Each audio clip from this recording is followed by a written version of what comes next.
Notre maison brûle et nous regardons ailleurs.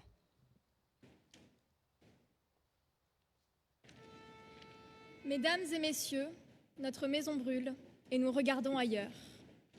La nature, mutilée, surexploitée, ne parvient plus à se reconstituer et nous refusons de l'admettre. L'humanité souffre. Elle souffre de mal-développement, au nord comme au sud, et nous sommes indifférents. La Terre et l'humanité sont en péril et nous en sommes tous responsables. Il est temps, je crois, d'ouvrir les yeux. Sur tous les continents, les signaux d'alerte s'allument. Certains pays insulaires sont menacés de disparition par le réchauffement climatique. Nous ne pourrons pas dire que nous ne savions pas. Prenons garde que le XXIe siècle ne devienne pas, pour les générations futures, celui de crimes contre l'humanité, contre la vie. Notre responsabilité collective est engagée. Responsabilité première des pays développés. Première par l'histoire, première par la puissance, première par le niveau de leur consommation. Si l'humanité entière se comportait comme les pays du Nord, il faudrait 2 planètes supplémentaires pour subvenir à nos besoins.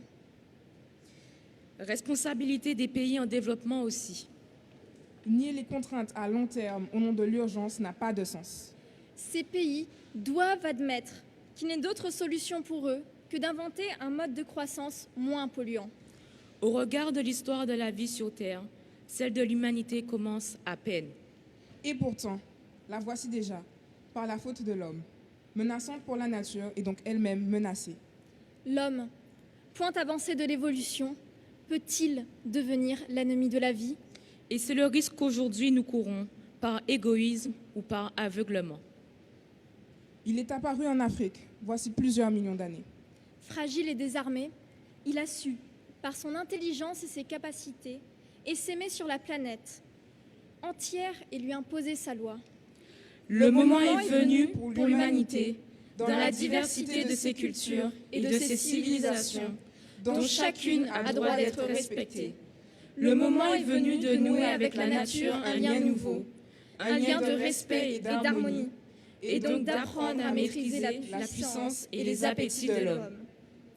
Nous venons de vous lire un extrait du discours prononcé par Jacques Chirac lors du sommet mondial du développement durable à Johannesburg, en Afrique du Sud. Ces mots ne sont pas récents. Ces mots ont 19 ans et pourtant, ces mots sont plus que jamais d'actualité. Quand j'étais petite, les papillons volaient dans mon jardin. Un jour, ils ne sont plus jamais revenus. Quand j'étais petite, je voyais la forêt sur la colline devant chez moi. Maintenant, je ne vois plus que des colosses de béton. Quand j'étais petite, il était possible de voir des tortues à Rivière-Sens. Pendant un temps, je n'ai vu qu'un égout qui s'y déversait. Et pourtant, nous avons 15, 16, 17 ans. Comment est-il possible que nous ayons pu voir cela ? Pourquoi avons-nous dû voir cela ? À notre échelle, chacun de nous pouvons agir, élus ou même nous lycéens. Par exemple, l'année dernière au lycée, des bacs de tri de déchets faits à partir de matières recyclées ont été installés. Mais encore, le monde associatif est joyeux parce qu'il agit et ne tourne pas sur lui-même en agitant des phrases. Son carburant n'est pas l'illusion. Quand des personnes passent une journée sur la plage ou à la forêt pour y ramasser des ordures, cela vous paraît peut-être anecdotique, mais ces gens-là agissent. Ils sont heureux de faire des petites choses, multipliées par des milliards de toutes petites. Chacun peut agir et tenter de rectifier les incohérences du monde moderne. Alors que tout le monde s'active à remettre du bon sens à nos régions, îles, pays, à cette planète tout entière, pour laisser à nos enfants et à nous, votre génération future, un bel héritage. C'est en mélangeant nos efforts qu'on ne peut parvenir à un avenir collectif radieux, sous des alizés porteurs. Oui, chacun peut agir en consommant plus localement, en triant ses déchets, en faisant du compost, en éteignant la lumière ou en gaspillant moins d'eau. Faisons en sorte que la Guadeloupe, les Antilles, puissent toujours être source de biodiversité exceptionnelle dans le futur. N'est-il pas vrai, chers élus et chers préfets, que le Covid-19 est au cœur de nos discussions ? Oui, c'est le plus grand sujet d'actualité. Pourtant, nous, en tant qu'humains, avons tendance à oublier que la plupart des maladies comme celle-ci sont le fruit de notre maltraitance envers cet écosystème qui nous tient en vie. Il est certes important de s'occuper des problèmes politiques et économiques, mais oubliez-vous que le futur que nous, jeunes, représentons n'est que la continuité de ce que vous, adultes, nous laissez. N'oubliez pas que nos vies reposent sur les arbres que vous arrachez pour construire vos parkings, sur les mangroves que vous détournez pour vos centres commerciaux, sur les sols que vous infectez pour vos pesticides. Prévoyez ce futur lointain qui sera le nôtre et donnez-nous une chance de vivre jusque-là avant que le monde ne se laisse dépérir face à cette pandémie. Nous vous remercions de nous avoir écoutés. Nous espérons que ce forum sera un tournant pour l'écologie de la France, plus particulièrement des Outre-mer.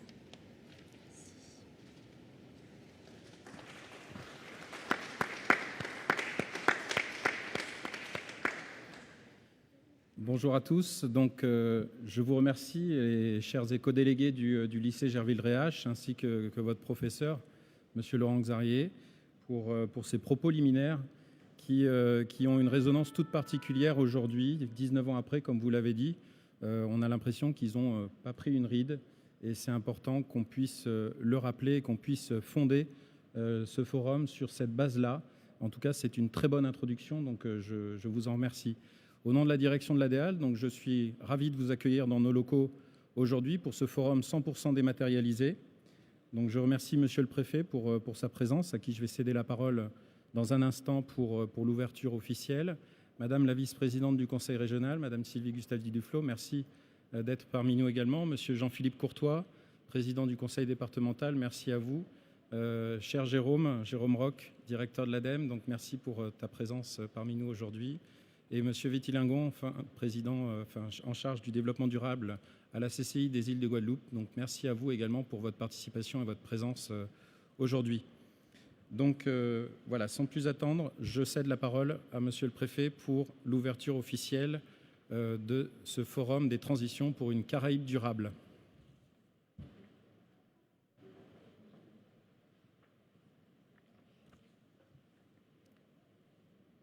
Madame la vice-présidente du Conseil régional, Monsieur le président du Conseil départemental, Mesdames et Messieurs les directeurs, Mesdames et Messieurs, la période actuelle est cruciale car jamais nos territoires n'ont été face à autant d'incertitudes avec une crise profonde qui touche nos populations sous tous les angles, sanitaire, économique, environnemental et social. Le témoignage qu'on vient d'entendre de ces 3 jeunes lycéennes du lycée Gerville-Réache nous montre bien que tout ça s'inscrit. Cette crise actuelle, elle s'inscrit dans la crise Covid que nous avons, mais évidemment dans une crise qui est plus globale, qui est celle qui nécessite aujourd'hui de travailler beaucoup sur la transition et sur faire évoluer notre modèle de société. La situation que nous vivons depuis bientôt 2 ans, je parle du Covid, bouleverse notre quotidien. Et tout nous conduit au même constat. Un modèle de société qui génère autant d'inégalités, un modèle qui met en péril la vie sur Terre de millions d'êtres humains, ne peut pas être un modèle viable. Il faut donc qu'il soit adapté.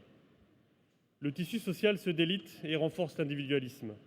Dans le même temps, et à une autre échelle, les conflits se multiplient et de nouvelles inégalités creusent entre populations qui ne disposent pas toutes des mêmes outils pour faire face aux évolutions de la société. La crise de conscience autour des enjeux environnementaux nous rappelle les fragilités de la planète. Le discours de Jacques Chirac, c'est il y a presque 20 ans aujourd'hui. Et place l'humanité dans un défi de sa survie. Nous devons amorcer la transition vers une société de liens bâtie sur un contrat fiable. L'heure est en quelque sorte à la reconstruction de notre modèle, à la mutation vers un nouveau rapport à la nature, vers la recherche d'une nouvelle relation à l'autre.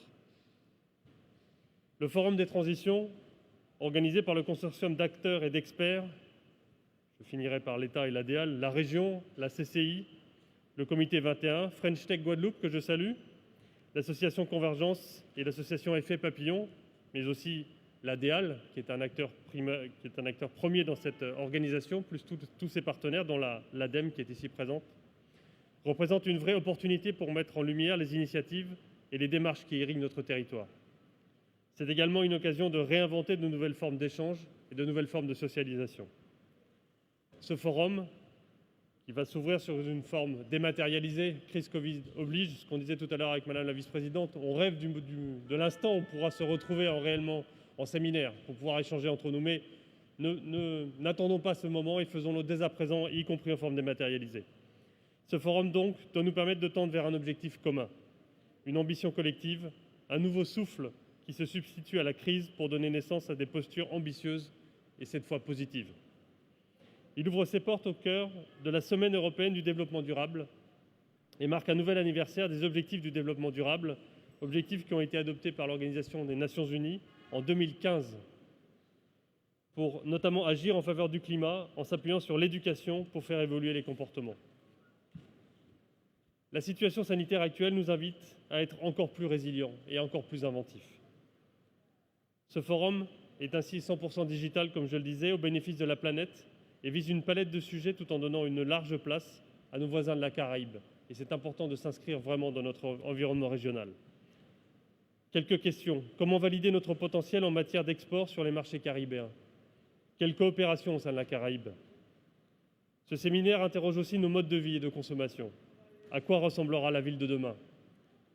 Mais également des questionnements en termes de souveraineté alimentaire, de santé, d'éducation à l'environnement, de bioéconomie, de recherche d'outils financiers nous permettant de traduire nos politiques publiques en cas concrets. Le forum qui débute aujourd'hui permet ainsi de questionner les évolutions de certains secteurs clés. Quel modèle énergétique pour la Guadeloupe et pour l'Anse caribéen? Quelle mobilité pouvons-nous soutenir? Comment le tourisme, qui est si important pour l'économie de notre territoire, doit-il se réinventer dans le contexte insulaire qui est le nôtre et dans le contexte sanitaire qui est aussi le nôtre? Cette période actuelle ouvre le champ des possibles. C'est une période porteuse d'espoir, si chacun fait sa part. Rappelez-vous le mouvement Colibri de Pierre Rabhi. Jamais, au cours des dernières années, les gouvernements successifs n'auront élaboré autant de lois, autant de stratégies, autant de plans. Les lois climat et résilience, les lois transition énergétique pour la croissance verte, la loi économie circulaire, les plans pauvreté, les plans santé, le plan nutrition-alimentation, le plan chlordécone 4, le plan biodiversité. Toutes ces stratégies nous donnent le cap et les outils pour agir. Qu'il s'agisse de déployer des moyens d'ingénierie et d'animation pour nos territoires, ou encore de travailler sur les changements à opérer en matière de comportement alimentaire.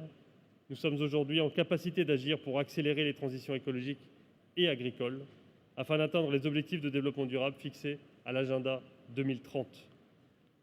Outre les démarches mises en place, à l'ensemble de compétences et à notre capacité à décliner sur le territoire les politiques publiques, d'autres instruments sont aussi disponibles pour faire décoller l'économie et ne laisser personne au bord de la route dans cette phase de transition. Le plan de relance, qui est opérationnel jusqu'en décembre 2022 et que nous portons avec la région et le département.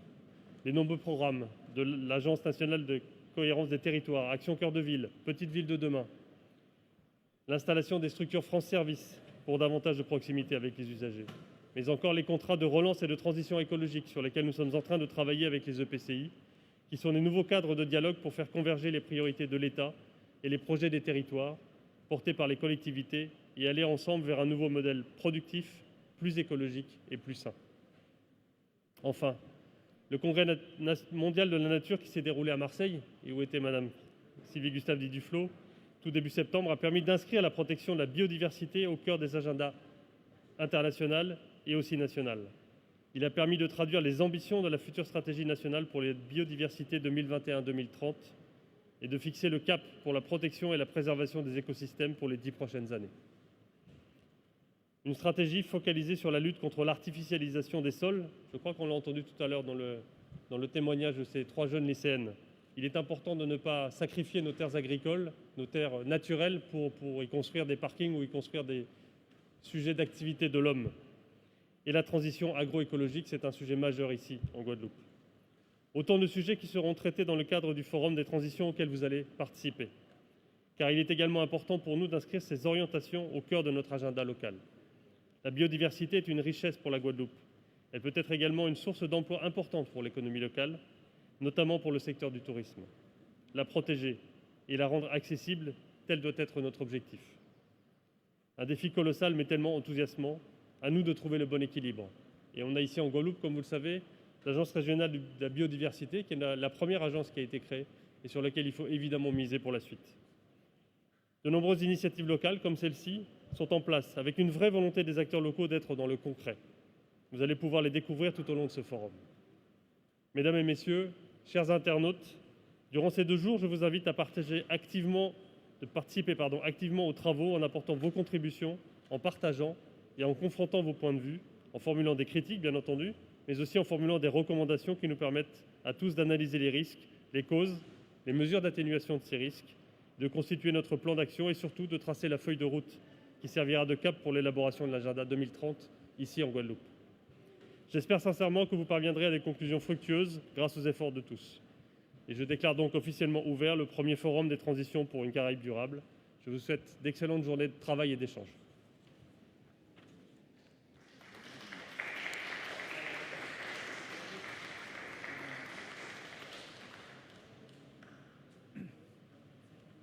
Merci, Monsieur le Préfet. On va juste passer la parole au Conseil régional qui va être l'intervenant suivant. Avant, je souhaite saluer Monsieur Martin Bortsmeyer qui est en ligne avec nous, qui est le délégué au développement durable du CGDD et donc qui n'est pas présent mais qui participe. Donc bonjour. Sylvie, pour la région.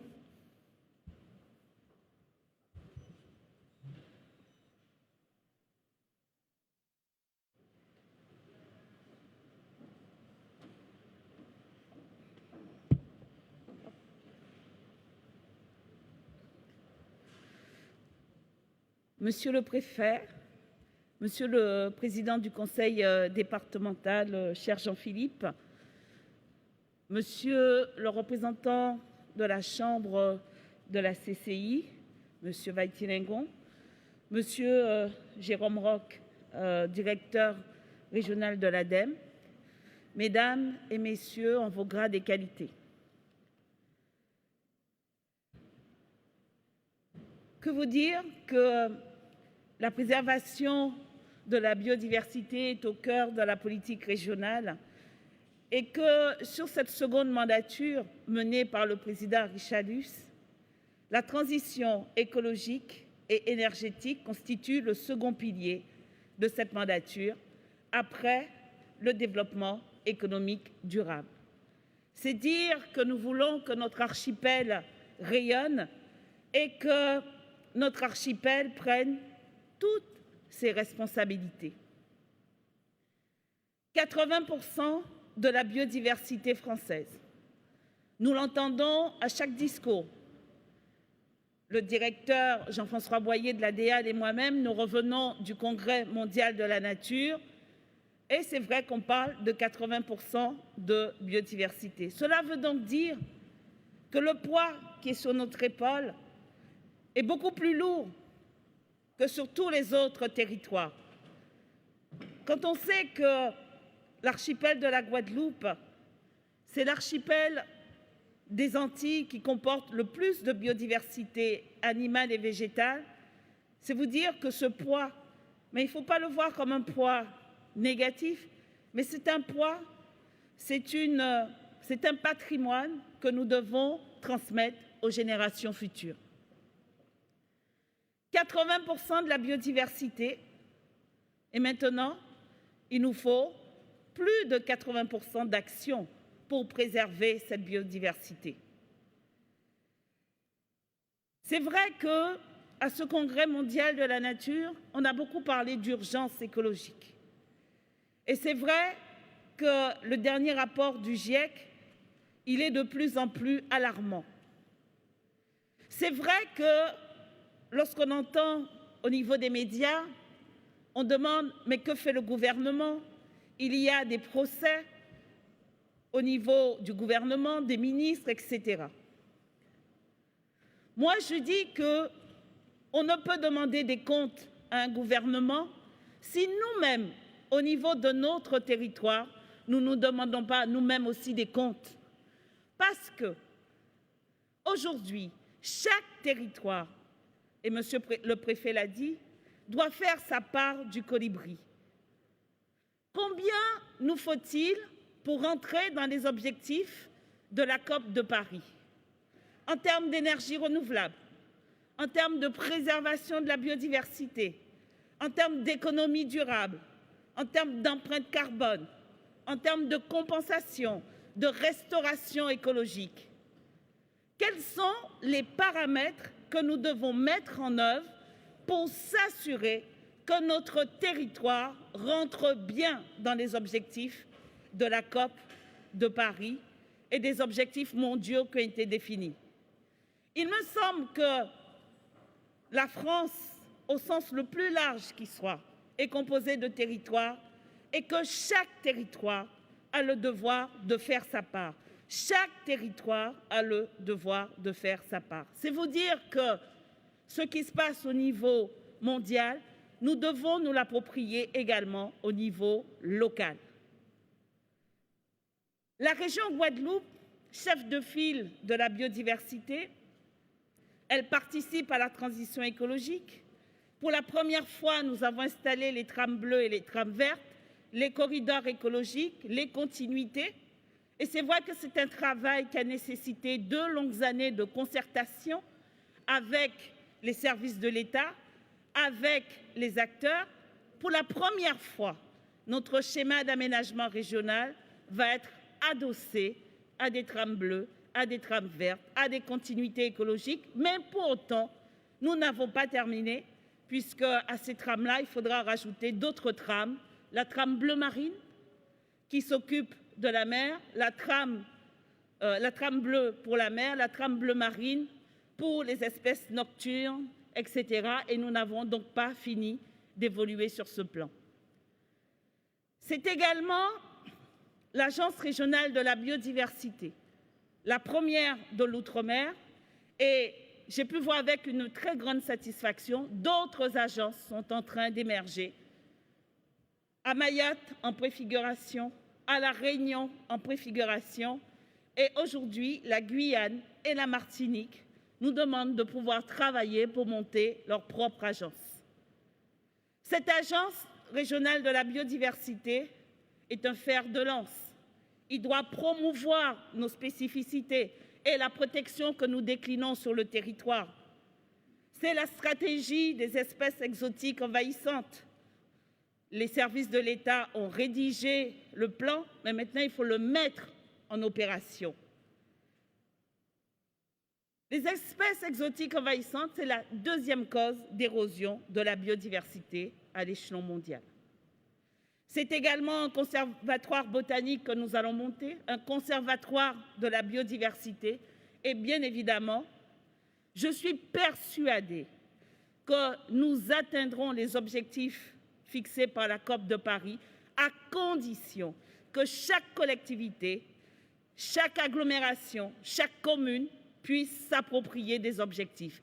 Et c'est pour cela qu'au sein de l'Agence régionale de la biodiversité, nous avons mis un service appui aux collectivités, appui aux associations, pour faire monter en puissance l'ingénierie au niveau des collectivités. La transition écologique, la transition énergétique, la région aussi définit ses objectifs.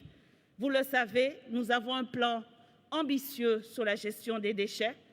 Nous sommes à la 3e construction, je dirais, une déchetterie livrée à Pointe-Noire, 3 déchetteries en construction, Bouillante, Terre-de-Bas, Baïf. Et si tout se passe bien, Monsieur le Président du Conseil départemental, la rénovation de la déchetterie de Capesterre devrait rentrer également en jeu au cours de l'année 2022.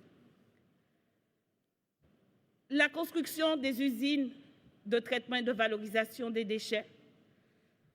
Gérer mieux ces déchets, c'est préserver au mieux notre biodiversité.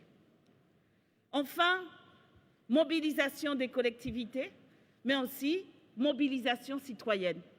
On ne pourra rien faire si notre population n'est pas sensibilisée à la protection de cette biodiversité exceptionnelle, mais également à notre biodiversité ordinaire que constitue le jardin créole. Et donc, au niveau de la collectivité régionale, je crois que notre seconde mandature sera tournée à la fois vers cette montée en puissance de tout ce que nous avons mis en œuvre, mais nous irons probablement vers une montée en puissance, un accompagnement encore plus fort des collectivités en matière d'ingénierie et une mobilisation citoyenne encore plus importante. C'est un poids que nous devons assurer, c'est un patrimoine que nous devons transmettre, Mais la vraie question, c'est, sur ce territoire de l'archipel de la Guadeloupe, quelle est notre part? Que faisons-nous, nous aussi, pour entrer dans les objectifs de la COP de Paris? Voilà ce que je voulais vous dire ce matin. L'engagement du président Richalus sur la transition écologique et énergétique et la collectivité régionale répondra présent pour atteindre tous ces objectifs. Merci.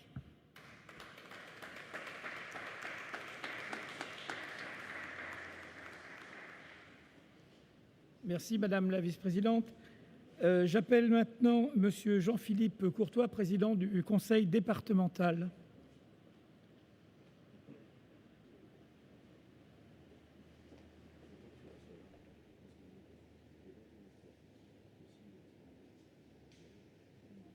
Bonjour à tous, Monsieur le Préfet, Madame la Vice-présidente, chère Sylvie, Monsieur le Directeur, Monsieur le représentant de la CCI, Mesdames et Messieurs, dans vos grades et qualités.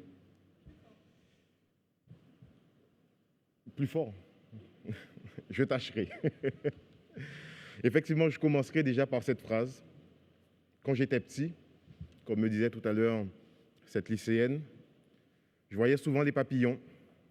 Et tout comme elle, un jour, je les ai vus partir et ne plus revenir. C'est vous dire la lourde responsabilité qui est la nôtre aujourd'hui. Car j'aurais aimé que nous puissions montrer à cette jeune génération qui vient la richesse de notre environnement, de ce qui hier était notre patrimoine et qui aujourd'hui se perd. Ce sont des histoires, c'est une partie de notre culture. Et tout cela, nous le devons à celles et ceux à qui nous aurons cette obligation de transmettre une Guadeloupe, mais surtout un environnement dans lequel ils pourront évoluer. Donc je suis heureux de participer à vos côtés à l'ouverture officielle du Forum de transition pour une Caraïbe durable. Et je tiens à saluer chacun d'entre vous pour l'intérêt que vous portez à cet événement. La pandémie que nous traversons nous impose de nous rencontrer dans un cadre restreint, mais la technologie aussi nous invite à nous réinventer et démontre aussi l'intérêt que nous portons à cette cause, car effectivement, nous aurions pu laisser à demain ces questions. Or non, nous sommes conscients qu'il est indispensable que nous puissions mettre sur la table très tôt, s'il n'est pas déjà trop tard, ces problématiques. Puisque nous devons nous assurer que les politiques publiques qui seront mises en place répondent à ces enjeux. Mais nous devrons aussi nous assurer de pouvoir rattraper les maux du passé, ceux que nous n'avons pas su anticiper, ceux que nous n'avons pas su mesurer et qui aujourd'hui ont des conséquences importantes sur notre quotidien. Et je veux donc féliciter l'initiateur de cette manifestation, l'association L'Effet Papillon, qui a fait preuve de persévérance pour préparer ce forum. Remercier les acteurs économiques, la CCI, partenaire incontournable, mais qui a aussi un rôle majeur à jouer. Car on ne peut en effet plus parler de développement durable sans convoquer le monde de l'entreprise au débat et sans nous ouvrir sur notre grande région. Les enjeux et les défis de développement auxquels sont confrontés les territoires insulaires de la Caraïbe sont partout les mêmes. Tous, nous devons continuer à produire des richesses pour satisfaire les besoins de notre population, réduire les inégalités, et cela sans dégrader l'environnement naturel exceptionnel que les générations futures recevront en héritage. Ainsi, la transition que nous sommes tenus de mettre en œuvre associe étroitement l'économie et le social, mais surtout la lie à l'environnement. Le conseil départemental est hautement concerné par les piliers social et environnemental du développement durable. Le conseil départemental qui abrite l'une des plus grandes réserves, de par le fait qu'elle détient un patrimoine foncier non négligeable. Mais c'est d'abord l'importance de celui-ci sur le plan agricole qui nous oblige, tant il est évident que le réchauffement climatique impactera fortement l'écosystème de nos forêts et de nos politiques agricoles. Mais nous observons aussi le comportement de nos concitoyens. Nous achetons des produits en plus grand nombre et plus fréquemment. Des produits qui en plus sont éphémères. Notre archipel produit 40 000 tonnes de déchets. En plus de 51 000 Guadeloupéens vivant du RSA, les inégalités sociales nourrissent bien des colères et des sentiments d'injustice.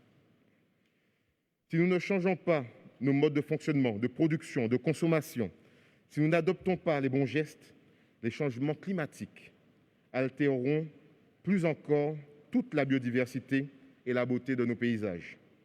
Les récifs coralliens, les prairies marines, les mangroves, les forêts, les marais. Si nous n'œuvrons pas collectivement à donner de meilleures chances à la formation et à l'emploi des jeunes, si nous ne luttons pas contre les risques d'exclusion, c'est la cohésion sociale du pays qui sera en péril. Or, aucun d'entre nous ne saurait valider ce schéma. Si nous ne posons pas les bonnes questions pour le développement économique de notre pays, si nous n'intégrons pas le sujet à une réflexion durable et une réflexion globale, que ce soit notre environnement, mais aussi notre société, nous manquerons le rendez-vous de l'honneur et de la responsabilité. Le développement durable, c'est aujourd'hui tout cela, et c'est urgent. Devant l'ampleur des problématiques, la nouvelle Assemblée départementale est déterminée à conduire une politique volontariste, mais surtout partenariale. Il y a déjà ce qui est fait avec l'ADEME, l'ADEAL, le rectorat notamment, dans les domaines de l'éducation au développement durable. Mais il faut que nous allions encore plus loin. Par exemple, au plan social, notre volonté est de lancer une politique de retour à l'emploi des BRSA, axée sur l'économie sociale et solidaire et ses entreprises insérantes. Madame Romuald, DGA de l'insertion au conseil départemental, qui participe à une table ronde, vous le dira. La capacité de ces entreprises à remettre le pied à l'étrier des personnes éloignées de l'emploi est considérable. Vous l'aurez compris, notre volonté est de soutenir toutes les initiatives concourant au développement durable de l'archipel. La loi ne nous y oblige pas, certes, mais l'amour de la Guadeloupe nous y contraint. Et puis les enfants nous regardent, cette jeune génération. C'est en pensant à eux que nous devrons penser Guadeloupe, agir Guadeloupe. Ma place, celle du conseil départemental, était donc bien ici. Et je ne pourrai pas participer à l'ensemble des travaux, malheureusement. Donc je vous prie de m'en excuser. Mais soyez surtout assurés que le conseil départemental prendra toute sa place. Car oui, comme cette jeune lycéenne, je rêve que nous puissions retrouver nos papillons. Merci beaucoup.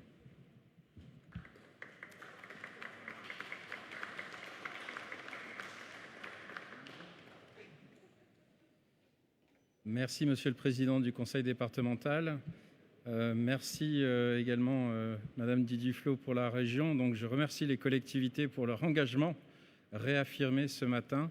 Merci, Monsieur le Préfet. Je crois que vous devez nous quitter. Donc, je vous remercie pour votre intervention. Et j'appelle tout de suite Martin Bortsmeyer, donc en direct de Paris. Donc, je ne sais pas s'il est connecté, visible à l'écran. Donc, bonjour Martin. Est-ce que tu nous entends ? Moi, je vous entends bien. Est-ce que vous m'entendez ? On vous entend, on t'entend très bien. Donc, merci beaucoup. La technologie marche. Ce n'est pas toujours le cas. Donc, merci beaucoup aux équipes techniques. En tout cas, c'est super. Donc, Martin Bortsmeyer, qui est délégué au développement durable au sein du Commissariat général au développement durable, en direct depuis Paris, donc qui va également nous dire quelques petits propos introductifs. Donc, Martin, la parole est à toi. Merci beaucoup. Merci à vous. Bravo tout d'abord pour l'organisation de ce forum et je suis très content de pouvoir y donner quelques indications sur quelles sont nos perspectives en matière de développement durable et notre point de situation. Alors, mon titre a été indiqué, le Commissariat général au développement durable, c'est une des directions du ministère de la Transition écologique. Je voudrais dire qu'en matière de développement durable, je travaille aussi pour le délégué interministériel au développement durable, Thomas Le Sueur. Et donc, c'est bien avec une mission interministérielle, avec un mandat du Premier ministre, puisque ces questions de développement durable doivent emmener tous les départements ministériels et on essaye de travailler en ce sens-là. Aujourd'hui, vous avez fait le choix et c'est formidable de parler développement durable et agenda 2030. Il faut bien voir qu'on doit marcher actuellement sur deux jambes. On doit marcher dans les traces de deux accords qui ont été passés en 2015. L'un, c'est l'accord de Paris sur le climat et l'autre, c'est cet agenda 2030. Finalement, pour la France, l'accord de Paris est peut-être plus en visibilité. Pour quelles raisons? D'abord parce qu'il y a évidemment les enjeux d'urgence climatique qui frappent à nos portes. On a vu les incendies, les méga-incendies, la montée des eaux qui peut menacer des territoires insulaires, etc. Donc il y a un côté très, très brutal, très immédiat qui est perceptible pour tous les Français. Je pense aussi que l'accord de Paris, il est très largement porté parce qu'il a été passé à Paris, tout simplement. Et puis, vous savez que pendant un moment, les États-Unis sont sortis du jeu et qu'à ce moment-là, la France et notamment son président de la République ont dû porter très vigoureusement sur le plan multinational cet accord. Du coup, l'agenda 2030 est la deuxième jambe sur laquelle on doit marcher, mais du fait de ces caractéristiques de l'accord de Paris, peut être moins connu.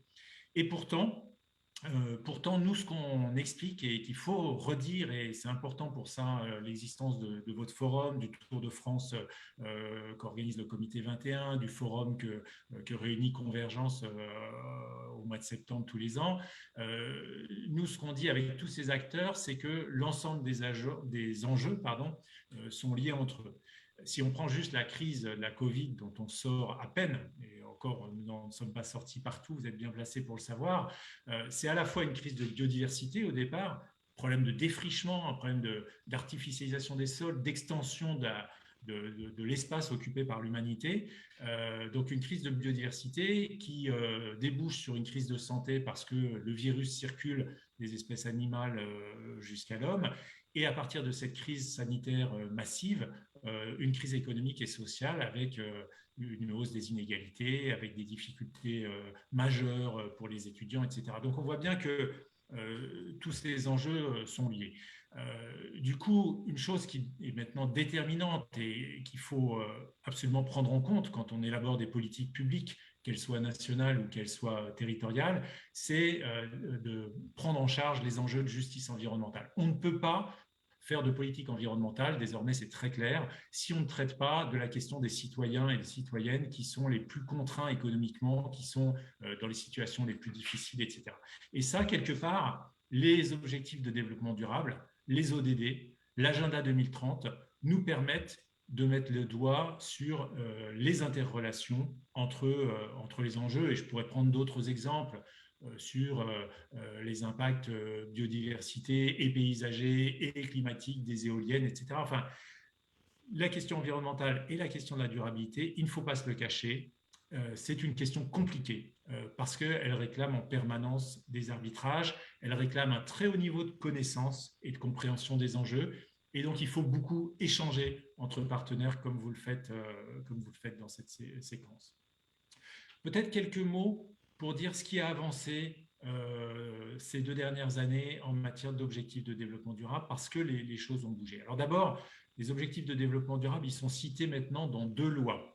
Il y a la loi de développement et de solidarité internationale qui prévoit notamment que les collectivités qui font un rapport annuel de développement durable en prévision de leurs travaux budgétaires, ce rapport de développement durable doit se référer aux objectifs de développement durable.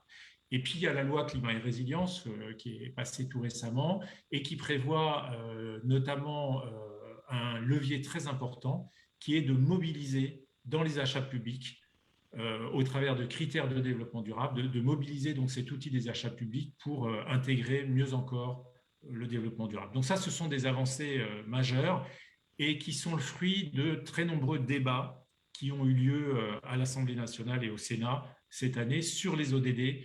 Donc, c'est un référentiel qui continue à faire son bonhomme de chemin et il est temps, puisqu'il nous reste maintenant 8 ans pour atteindre les objectifs de développement durable à 2030. Dans les autres avancées que je voudrais vous signaler, le Premier ministre vient de missionner une députée, Florence Provandier, pour travailler, pour lui faire des propositions de mesures concernant les objectifs de développement durable et leur réalisation par la France.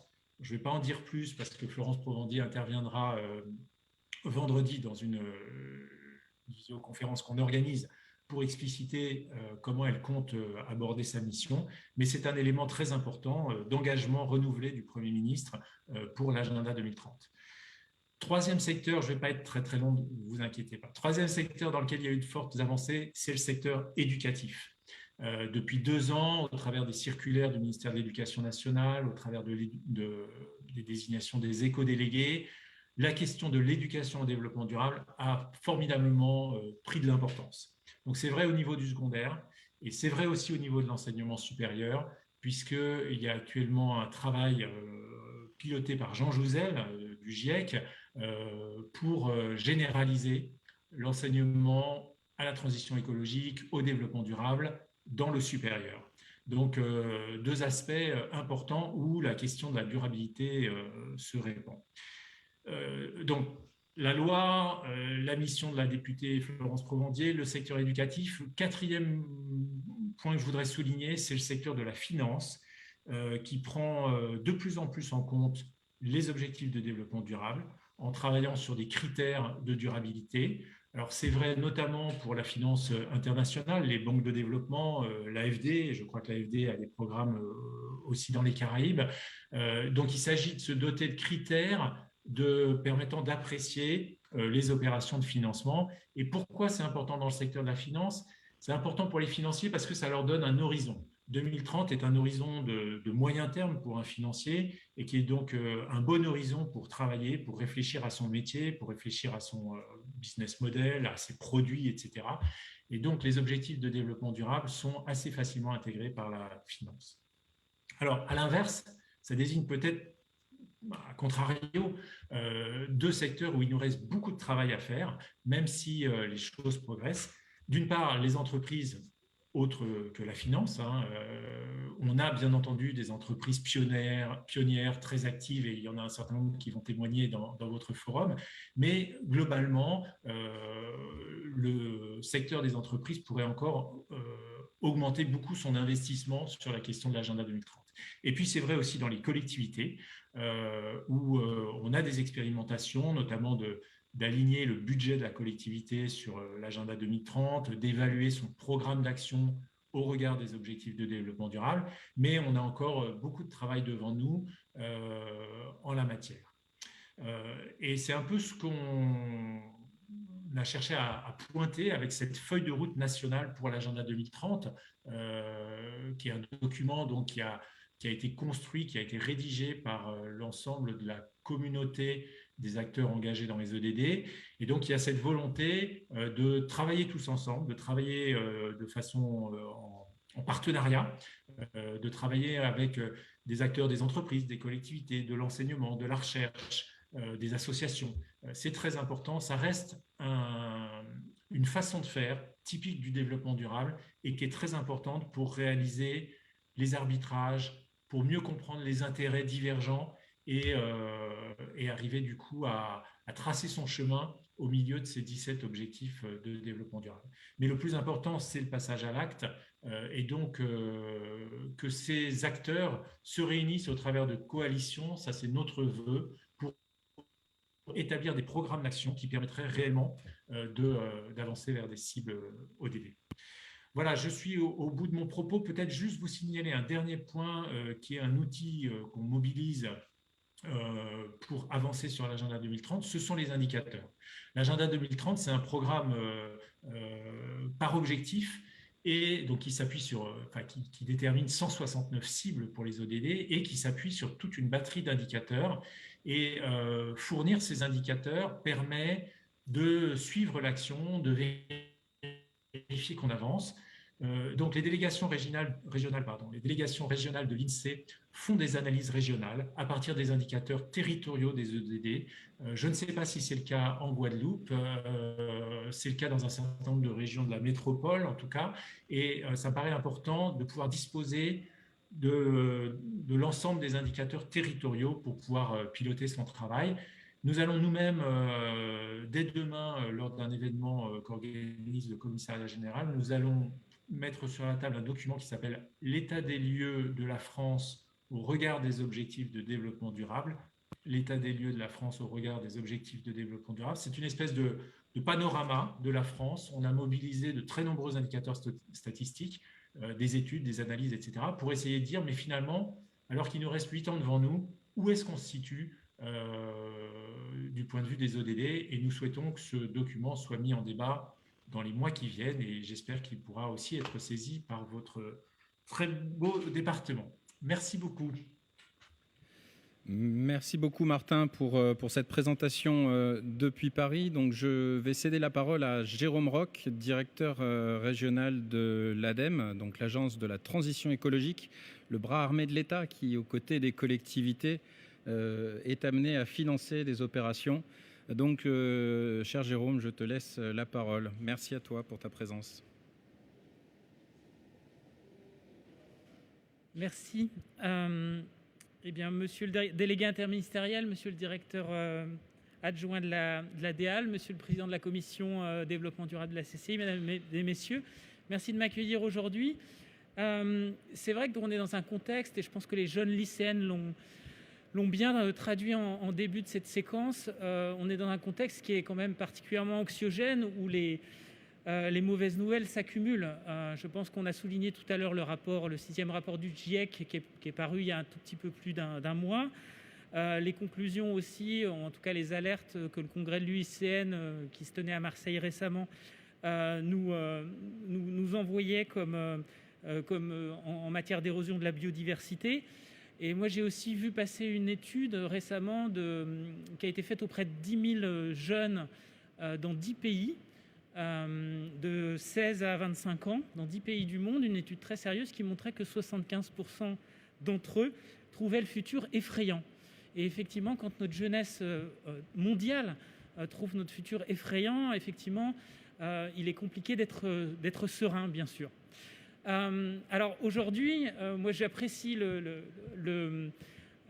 ce forum et l'idée de ce forum parce que ce forum, il se veut, je pense, dans un premier temps positif. Même dans ce contexte compliqué, je ne pense pas trahir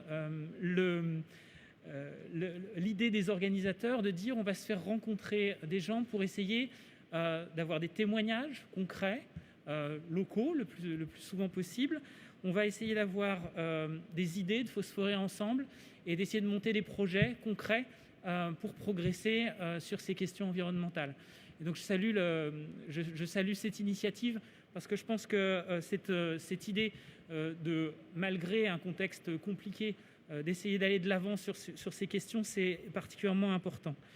Je pense qu'en Guadeloupe et en Outre-mer, l'Outre-mer peut servir de vitrine à certaines solutions. La Guadeloupe a été un territoire, et toujours un territoire pionnier sur les énergies renouvelables. On peut remonter au début des années 90, par exemple, avec l'installation du premier parc éolien raccordé réseau en France à la Désirade.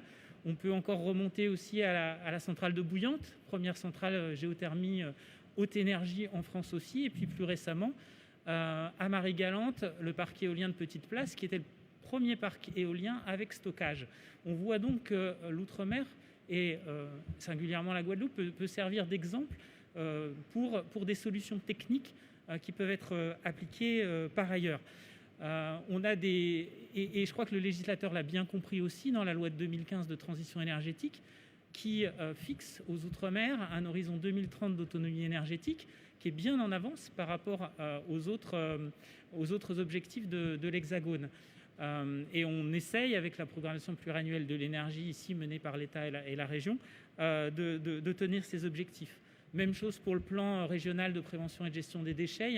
On s'est fixé un objectif de zéro déchet à 2035 Et la vice-présidente de la région le soulignait tout à l'heure, on s'est mis en ordre de bataille, tous ensemble, avec les services de l'État, avec la région, pour ouvrir de nouvelles déchetteries, pour envisager de nouveaux traitements, pour essayer de produire moins de déchets aussi, de mieux recycler, bref, de faire en sorte que la Guadeloupe fasse un énorme pas en avant sur cette problématique. Donc l'idée de trouver des solutions ensemble, en se rencontrant, elle m'est particulièrement chère. La deuxième chose, c'est que c'est un forum, je pense, qui se veut réellement collectif, qui veut se faire croiser différents horizons, puisqu'on le voit bien, de l'effet papillon jusqu'à la CCI, on a la société civile, les entreprises, les collectivités, les institutionnels, et on essaye de tous se parler ensemble. Et je pense que ça, côté ADEME, c'est un petit peu aussi dans notre ADN, puisque nous, on agit rarement seul, on est toujours plutôt en soutien, et en partenariat et en coalition. Donc c'est quelque chose que je voulais souligner. Et puis ça correspond aussi à un objectif du développement durable, le 17 si je ne me trompe pas, qui est en fait la construction de partenariats multi-acteurs. Et je pense que là aussi c'est important. On sait bien qu'il y a des solutions techniques qui existent, mais sans les solutions aussi d'usage, de comportement, je pense qu'on ne pourra pas arriver à ces fameuses transitions qu'on souhaite de nos voeux. Moi, je veux témoigner, la fois précédente où l'effet papillon avait mis en place différents acteurs et qu'on s'était tous un peu parlé, je crois que c'était il y a un petit peu plus d'1 an, moi j'avais repéré un projet de moyens de paiement solidaires et écologiques porté par l'association Guada MLCE qui permettrait de faire en sorte qu'il y ait un réseau d'acteurs économiques qui puisse faire en sorte que l'argent injecté en Guadeloupe circule davantage en Guadeloupe et ne fuit pas vers l'extérieur très rapidement avec l'achat de produits importés. C'est un projet qu'on est en train d'accompagner. J'espère qu'il sortira rapidement parce qu'il y a vraiment une excellente idée derrière de faire en sorte qu'on associe un moyen de paiement, donc l'économie, avec la promotion de produits locaux et plus environnementaux. Voilà. Donc ça, c'est un exemple. C'était l'effet papillon qui avait un peu mis ensemble un certain nombre d'acteurs. Et puis, à un moment, il y a les idées qui surgissent où on repère un projet qui est intéressant. Et là, on peut commencer à agir ensemble. Et puis, la dernière dimension, c'est l'aspect transversal. Je vous le disais, effectivement, là, je prenais un exemple où on fait de l'économie, de la fintech, de la technologie de finance, mais aussi du local et de l'environnemental. Je pense effectivement que quand on a ce forum centré sur le développement durable, on le voit bien, le programme il a été construit avec en tête l'économique, l'environnemental, le social, bref, les 3 composantes du développement durable. Et je pense que ça aussi, c'est intéressant. On a à nos côtés la CCI avec les entreprises, la société civile, les lycéens, les institutionnels, les collectivités. Je pense qu'on peut tous travailler ensemble. C'est le sens de l'économie sociale et solidaire qu'on souhaite aussi, nous, l'appliquer à l'économie circulaire. Bref, je pense aussi que cette 3e dimension très transversale et de dialogue est importante. Voilà. Donc, pour toutes ces raisons, je félicite les organisateurs, la DEAL, l'Effet Papillon, la French Tech Convergence, la CCI et le Comité 21 de nous avoir tous rassemblés. Et puis, je vous souhaite un bon forum ces 2 prochains jours. Merci.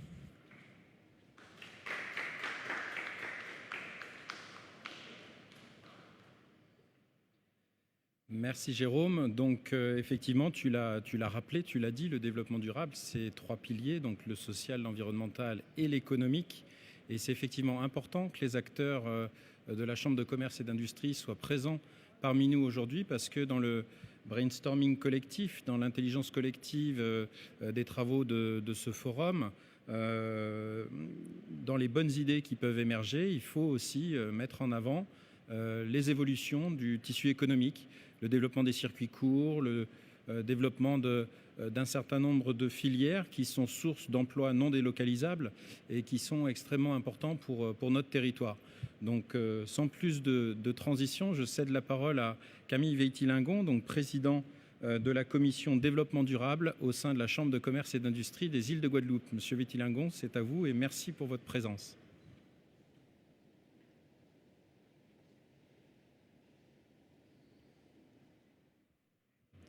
Bonjour à tous et à toutes. Merci de m'avoir fait l'honneur de clôturer cette ouverture. Merci, Monsieur le directeur de l'ADEAL, de nous avoir reçus chez vous, ainsi que son sous-directeur. Merci, Madame Nicole Herdan. Je salue aussi la présence de mon ami, Monsieur Roch, qui nous avons déjà travaillé pas mal de dossiers ensemble. Au nom de la CCI, depuis près de 10 ans, la CCI des îles de Guadeloupe accompagne les dirigeants pour les aider à intégrer concrètement le développement durable à la stratégie de leur entreprise. C'est en ce sens que nous avons intégré le consortium pour organiser l'événement Forum des transitions pour une Caraïbe durable.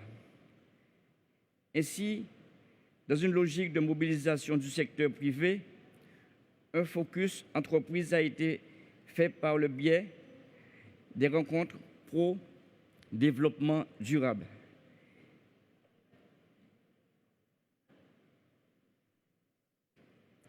Pour mettre en avant les solutions existantes sur le territoire, montrer comment traduire la vision en action, sensibiliser le monde de l'entreprise et entraîner l'adhésion du plus grand nombre.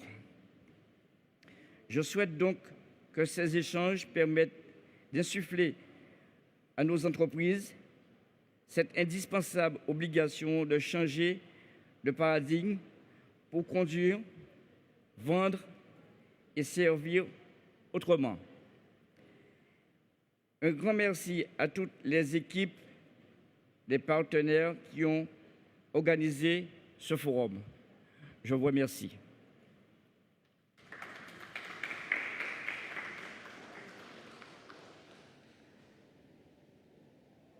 Alors, je cède la parole à nouveau à Paris, donc, où on accueille Monsieur Thibault Larose, directeur exécutif de Convergence, donc, pour présentation de la démarche de la structure, donc l'association Convergence. Donc, normalement, il est en cours de connexion. C'est bon. Bonjour, Monsieur Larose. Est-ce que vous nous entendez bien? Oui, très bien. Bonjour à toutes. Bonjour à tous. Parfait. La connexion est très bonne. On vous entend également très bien de notre côté. Donc, je vous cède la parole. Merci à vous pour votre participation et pour l'organisation aux côtés de l'association L'Effet Papillon de ce forum des transitions pour une Caraïbe durable. C'est moi qui vous remercie infiniment pour cette invitation, effectivement. Je n'ai pas un mot de conclusion ici, mais j'aimerais vous présenter la démarche de co-construction de ce forum. Mais avant tout, vous dire que c'est un plaisir pour moi aussi de vous accueillir, un plaisir en mon nom propre, mais aussi au nom de toute l'équipe de Convergence, que je remercie par ici pour son travail, pour ces 2 riches journées du Forum des transitions pour une Caraïbe durable. C'est une étape importante pour les travaux de notre association Convergence, qui œuvre maintenant depuis 13 ans pour le développement durable. Nous avons pour ambition de créer des partenariats multi-acteurs, de promouvoir des initiatives de terrain, des innovations pour accélérer partout les objectifs de développement durable et la construction d'un monde 3.0, donc zéro exclusion, zéro carbone et zéro pauvreté.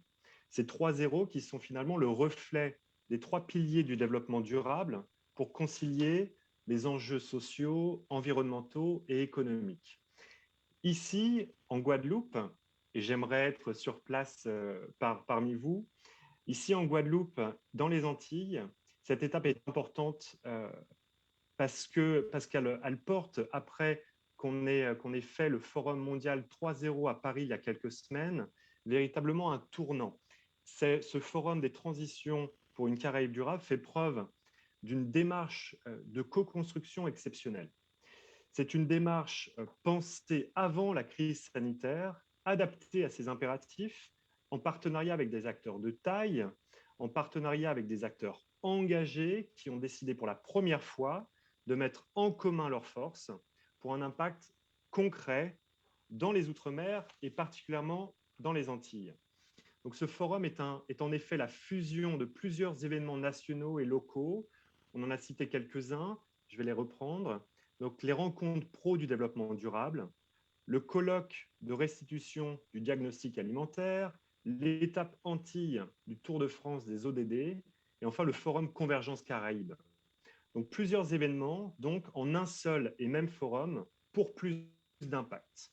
Plus d'impact co-construit avec différents intervenants, l'effet papillon, la direction de l'environnement, de l'aménagement et du logement de la Guadeloupe, la Chambre de commerce et d'industrie des îles de Guadeloupe, le Comité 21, la French Tech Guadeloupe et Convergence. Donc nous sommes tous convaincus que c'est par une dynamique de rapprochement plus forte entre institutions, élus, société civile, entrepreneurs, acteurs académiques, médias ou encore citoyens que l'impact de ces différentes initiatives, de nos différentes initiatives, pourra porter le maximum d'effets, le maximum d'impact et ira à son maximum. Donc ce partenariat donc et ces réflexions conduites en groupe de travail font ce temps fort, font ces 2 journées du Forum des transitions pour sensibiliser aux enjeux de conciliation du social, de l'environnement et de l'économie, pour s'approprier les objectifs de développement durable et surtout pour leur mise en œuvre de manière concrète dans la Caraïbe entre aujourd'hui et 2030. Je suis donc très heureux et impatient de participer moi-même à ce temps d'échange, de mobilisation et de plaidoyer autour d'un programme riche en conférences et en ateliers, autour de nouveaux modèles économiques, de réduction des inégalités, de protection et de régénération de l'environnement. Et je vous souhaite donc de participer, de profiter de cette démarche de co-construction. Je remercie bien évidemment tous nos partenaires pour qui ce Forum des transitions pour une Caraïbe durable ne serait pas possible. Et donc, bon forum à toutes et à tous. Merci.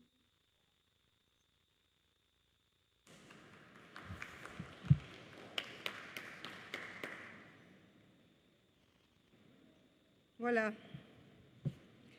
Mesdames et messieurs, chers invités, chers internautes, nous voilà au terme de cette ouverture protocolaire qui lance les 2 jours de ce forum pour une Caraïbe durable. Un forum qui consacre l'étape guadeloupéenne du Tour de France des objectifs de développement durable. Je vous invite à participer activement aux travaux et ce sont des éléments que vous allez co-construire, coproduire et ces éléments nous permettront de constituer le plan d'action et surtout de tracer la feuille de route de l'agenda 2030, comme l'a indiqué Monsieur le Préfet. Et tous les autres intervenants, toutes les interventions ont porté sur ce qui fait sens dans le cadre de ce forum. Je remercie chacun d'entre vous pour la qualité de vos interventions respectives et je vous souhaite un très beau forum. Merci à tous.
Thank you.